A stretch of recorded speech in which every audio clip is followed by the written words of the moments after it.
અમારો કોઈ હાથ નથી. પહલગામ આતંકી હુમલા અંગે પાકિસ્તાનની પહેલી પ્રતિક્રિયા.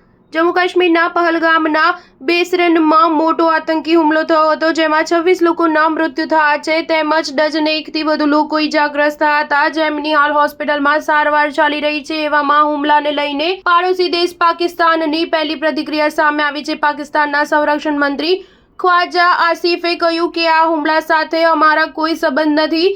અમે તમામ પ્રકારના આતંકવાદને નકારીએ છીએ. પાકિસ્તાની ટીવી ન્યૂઝ ચેનલને નિવેદન આપતા પાકિસ્તાનના સંરક્ષણ મંત્રી ખ્વાજા આસિફે આરોપ લગાવ્યો કે આ હુમલો પાછળ ભારતના લોકોનો જ હાથ છે. ત્યાંના લોકોએ સરકાર સામે બળવો કર્યો છે. ત્યાં નાગાલેન્ડથી લઈને મણિપુર અને કાશ્મીર સુધી લોકો સરકારની વિરુદ્ધ છે. ભારતમાં હિન્દુત્વ સરકાર લોકોના અધિકારોનો નાશ કરી રહી છે અને તેમનું શોષણ કરી રહી છે. આથી લોકો આનો વિરોધ કરી રહ્યા છે. પાકિસ્તાનના સંરક્ષણ મંત્રીએ એક વિવાદાસ્પદ નિવેદન આપતા કહ્યું કે ભારતની વર્તમાન સરકાર ત્યાં રહેતા લઘુમતીઓને હેરાન કરી રહી છે. આમાં બૌદ્ધ, ખ્રિસ્તી અને મુસ્લિમોનો સમાવેશ થાય છે. લોકોનો નરસંહાર થઈ રહ્યો છે.